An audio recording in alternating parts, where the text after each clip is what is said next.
Hello, I'm Simon Owens, and today we're talking about whether the media company OZY is basically the new Theranos. So, for the uninitiated, OZY is a digital media company that was co-founded by a cable news personality named Carlos Watson in 2013. It creates everything from articles to podcasts to videos. It has like a daily presidential newsletter. It has several narrative podcasts. Carlos also has hosted some traditional TV shows for like PBS, which OZY cross posts onto YouTube. Since its founding, it's raised over $80 million from venture capitalists over the years. Over the weekend, the New York Times' Ben Smith published a pretty blockbuster story about OZY. It revealed that in a meeting with Goldman Sachs executives, there was this person who came on the conference call and claimed that he was a YouTube employee who then went on to tout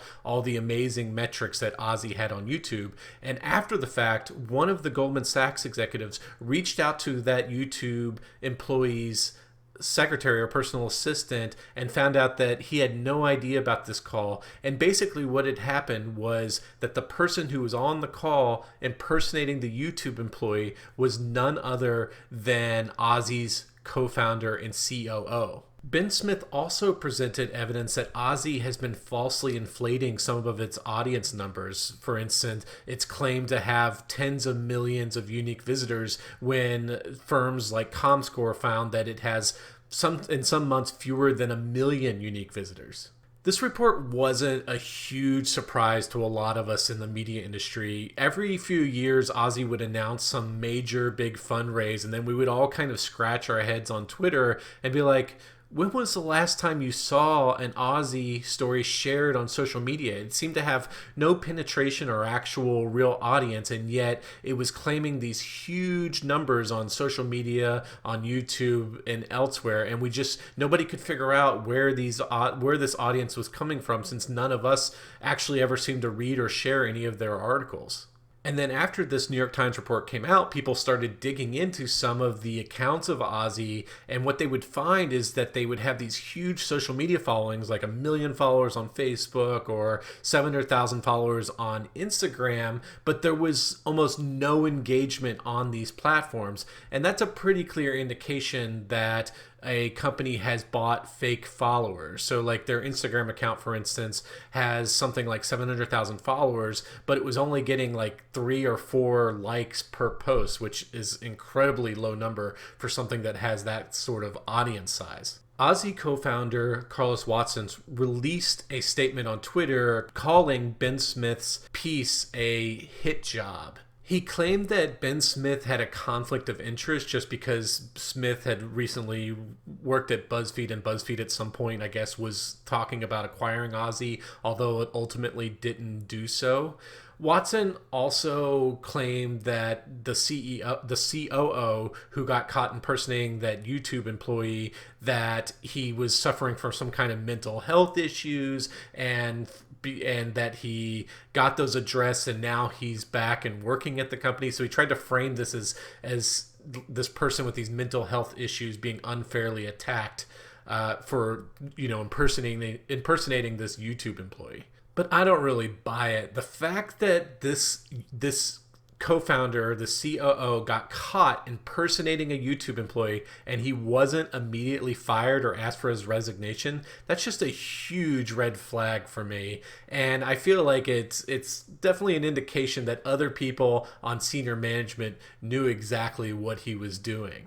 If Carlos really wanted us to believe that he had no idea that his COO was doing this, then he would actually release kind of like a detailed account, step by step, of how this entire meeting got set up, how he ended up inviting this YouTube employee into the calendar invite if he somehow didn't know that it was his COO, and basically explain to us how he was tricked in addition to the Goldman Sachs employees. But none of those details were in his statement.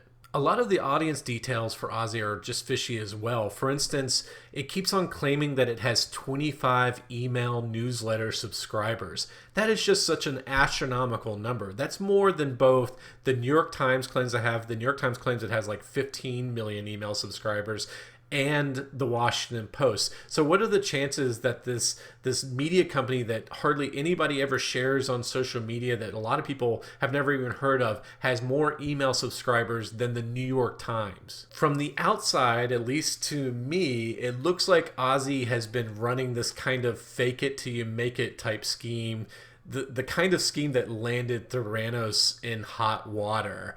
It seems like it's raising a bunch of money, then it's using some of that money to buy fake followers on social media and to inflate its audience numbers, and then possibly using those audience numbers to then go back and get venture capital money. And it seems like this game was kind of being ratcheted up until they were in this meeting with Goldman Sachs and asking for more money, and it kind of blew up in their face. I definitely don't think this is the last we're going to hear about this. According to the article, YouTube, when they found out about this scheme, they grew really alarmed. They reached out to, federal investigators. Federal investigators have started to reach out to Goldman Sachs, or reportedly investigating OZY for potential fraud. Also, I'm sure a lot of the VC investors that poured $80 million into this company were very alarmed by this article in the New York Times, and I'm sure that Carlos Watson's phone was ringing off the hook that morning. And I mean, I don't think we should be surprised at all if we see some lawsuits come out of this, where through discovery some of the true metrics come out. Because if you've invested millions of dollars based on fake metrics, that's basically a form of fraud. So I could see some investors wanting more answers than the few that OZY has been offering up so far. Okay, that's all I have for you today. Thanks for watching. Make sure to subscribe on whatever channel you're watching this on. And don't forget to subscribe to my newsletter. Go to simonowens.substack.com. I got great analysis just like this on there on a weekly basis. Don't hesitate to sign up. All right, see you next week.